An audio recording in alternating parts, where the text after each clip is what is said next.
Hello everyone, আসসালামু আলাইকুম। সবাই কেমন আছেন? আশা করি সবাই ভালো আছেন। আবারও চলে আসলাম নতুন একটা রেসিপি নিয়ে আপনাদের সামনে।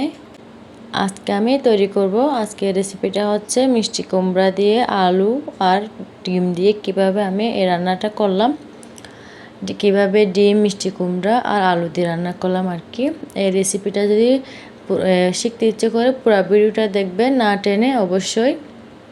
অনেক মজার একটা রেসিপি। এখানে দেখুন, আমি রান্নাটা করার জন্য সবার ফার্স্টে আমি ডিম নিয়েছি দুইটা ডিম নিলাম। এখন ডিমের মধ্যে আমি সামান্য গোলমরিচের গুঁড়া দিয়ে দিলাম। এরপর লাল মরিচ যেটা আছে, কাশ্মীরি লাল মরিচ, ওটা দিয়ে দিলাম। এরপর সামান্য লবণ দিয়ে এক চামচের মতো বেসন দিয়ে আমি সুন্দর করে ডিমটা ফেটে নেব আর কি, বেসনটা যেন ডিমের সাথে মিক্স হয়ে যায়। এই তো দেখুন, আমি সুন্দর করে ভালো করে ফেটে নিয়েছি। এরপর আমি ডিমটা ভেজে নিব। এখানে দেখুন, ডিমটা ভাজার জন্য আমি একটা তাওয়ার মধ্যে তেল নিয়ে নিলাম পরিমাণ মতো। এরপর ডিমটা দিয়ে দিচ্ছি। ডিমটা এভাবে যখন কাঁচা থাকবে তখন এক পাশ থেকে উল্টাই দিবেন। ঠিক আমি যেভাবে দিচ্ছি এভাবে দিবেন, তাহলে ডিমটা যখন আপনি মিষ্টি কুমড়ার মধ্যে দিবেন তখন অনেক বেশি সুন্দর হবে। এত দেখুন, আমার ডিমটা ভাজা শেষ। আমি এখন প্লেটের মধ্যে নিয়ে নিব। এত দেখুন, প্লেটে নেওয়ার পর আমি ডিমটা এভাবে ছোটো ছোটো করে সুন্দর করে কেটে নিব, আপনার সাইজ মতো আর কি। ডিমটা এখন একটু ছোটো ছোটো হবে। যখন আমি এটা মিষ্টি কুমড়ার মধ্যে দিয়ে দিব তখন এটা অনেক বেশি ফুলে যাবে। আপনারা যখন আমি দিব তখন দেখেই বুঝতে পারবেন। এত দেখুন, আমি ডিমটা সুন্দর করে ছোটো ছোটো করে কেটে নিচ্ছি। কি সুন্দর হয়েছে দেখুন ডিমটা। আমি এখান থেকে দুই পলক করে দিচ্ছি। কি সুন্দর দেখুন লেগে থাকছে, কি সুন্দর লাগতেছে মাশাআল্লাহ। এরপর আমি চলে আসলাম, এখানে আমি দুইটা আলু নিচ্ছি। আলুগুলো সুন্দর করে ছুলে নিলাম। ছুলে নিয়ে আমি এখন আলুগুলো সুন্দর করে ছোটো ছোটো করে কেটে নিব। আমি কিভাবে কাটতেছি আপনারা দেখেন। এত দেখুন, আমি কিভাবে কাটলাম, এভাবে ছোটো ছোটো করে কেটে নিলে হবে। আমি এখানে মিষ্টি কুমড়াটাও কেটে নিচ্ছি সুন্দর করে ছোটো ছোটো করে। এত দেখুন, আমি আলুটা ঠিক এভাবে কেটে নিচ্ছি। এখন আমি আলুগুলো সুন্দর করে ধুয়ে নিব। এত দেখুন, আমি আলুগুলো সুন্দর করে ধুয়ে নিচ্ছি।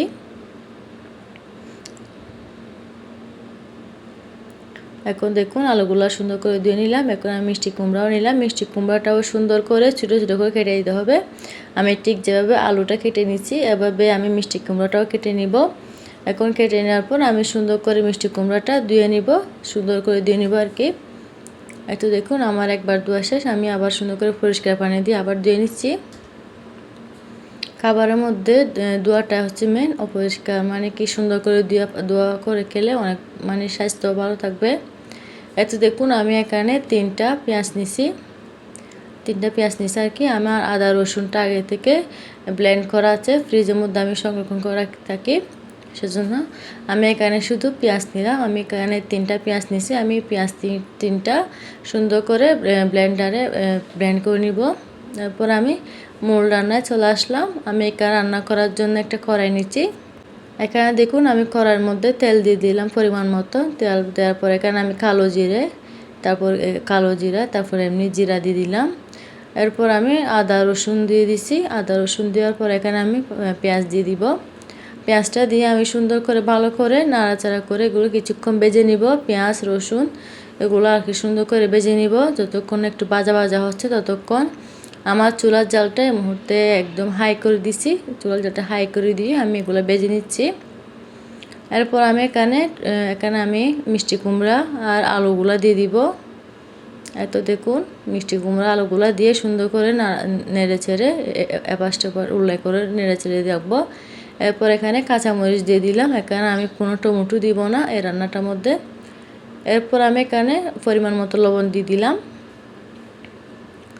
এই তো দেখুন, এখন আমি এখন এগুলো সুন্দর করে নাড়াচাড়া করে একটু ভেজে নিচ্ছি।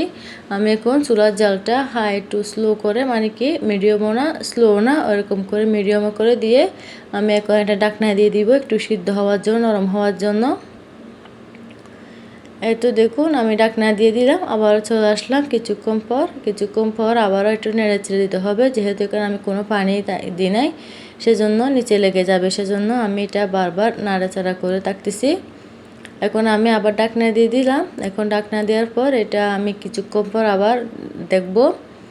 দেখুন কিছুক্ষণ পর আমি এখন দেখতেছি এটা অনেকটা নরম হয়ে গেছে। আমি এভাবে মিষ্টি কুমড়াগুলো সুন্দর করে ভেঙে দিচ্ছি। আমি শুধু মিষ্টি কুমড়াগুলো ভেঙে দিচ্ছি, আলুগুলো ভাঙতেছি না। এরপর আমি এখানে পরিমাণ মতো হলুদের গুঁড়া, এরপর ধনিয়ার গুঁড়া দিয়ে দিলাম। এরপর এখানে আমি কাশ্মীরি লাল মরিচ যেটা আছে ওইটাও দিয়ে দিলাম সামান্য।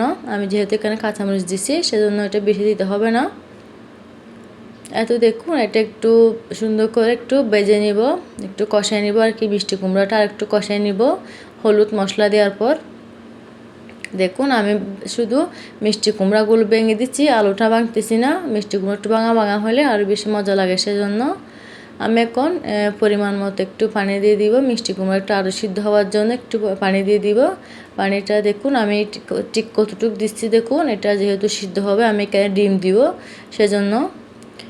দেখুন এখন মিষ্টি কুমড়াটা সিদ্ধ হয়ে আসছে। আমি এখন ডিমগুলো দিয়ে দিব। দেখুন এটা অনেকটা ভেঙে নিচ্ছি আমি মাঝে মাঝে ঢাকনা উল্টিয়ে। দেখুন আমি ডিমগুলো এখন সুন্দর করে দিয়ে দিচ্ছি। ডিমগুলো দেওয়ার পরে আমি ঠিক দেখুন এভাবে একটু করে নাড়াচাড়া করে আমি এটার মধ্যে এখন ঢাকনা দিয়ে দিব। দেখুন আমি এখন ঢাকনা দিয়ে দিচ্ছি।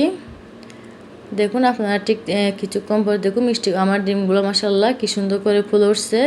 মাশাআল্লাহ মাশাআল্লাহ অনেক সুন্দর লাগছে ডিমগুলো। এখন ফুলে উঠলে আমার অনেক দেখতে ভালো লাগে, সুন্দর লাগে ডিমগুলো, দেখলে খেতে ইচ্ছে করে। আমার ডিমগুলো দেখুন। দেখুন ডিমগুলো এখন অনেকটা ফুলে উঠছে, অনেকটা মিষ্টি কুমড়াটা এখন আমার প্রায় শেষের দিকে শেষ। এখন আমি এটা সুন্দর করে ধনিয়া পাতা দিয়ে দিব। ধনিয়া পাতা দিয়ে এখন গরম গরম ভাতের সাথে বাচ্চারা বড়রা অনেক বেশি পছন্দ করে। এভাবে রান্না করলে তো বাচ্চারা বেশি পছন্দ করে। আপনারা বাসায় একবার হলেও বানিয়ে দেখবেন এভাবে মিষ্টি কুমড়া।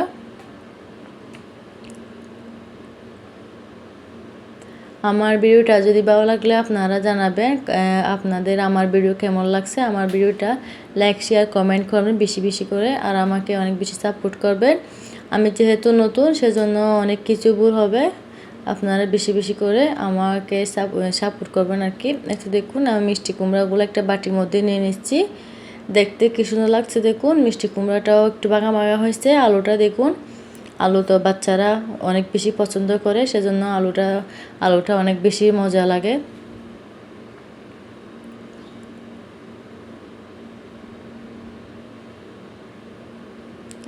আলহামদুলিল্লাহ শেষ আমার মিষ্টি কুমড়া রান্নাটা। ডিমটা দেখুন কীরকম সফট হয়েছে, অনেক বেশি সুন্দর হয়েছে ডিমটা। এভাবে যদি মিষ্টি কুমড়া রান্না করা যায় আর কিছুই লাগবে না। আমি আপনাদেরকে অনেক রকম মিষ্টি কুমড়া রান্না দেখেছি, এর মধ্যে সবচেয়ে বেশি মজার রেসিপি হচ্ছে এইটা। এই রান্নাটা করলে যে দেখবে তারই খেতে ইচ্ছে করবে। আলহামদুলিল্লাহ আমার রান্নাটা শেষ। আমার ভিডিও কে কোথা থেকে দেখতেছেন অবশ্যই জানাবেন, আর আমাকে বেশি বেশি সাপোর্ট করবেন। যেহেতু আমরা অনেক দূরে আছি, মক্কাতে আছি, প্রবাসে থাকি, সেজন্য। আর সৌদি আরবের মক্কার অবস্থা অতটা ভালো না। সবাই আমাদের জন্য দোয়া করবেন। আল্লাহ হাফেজ।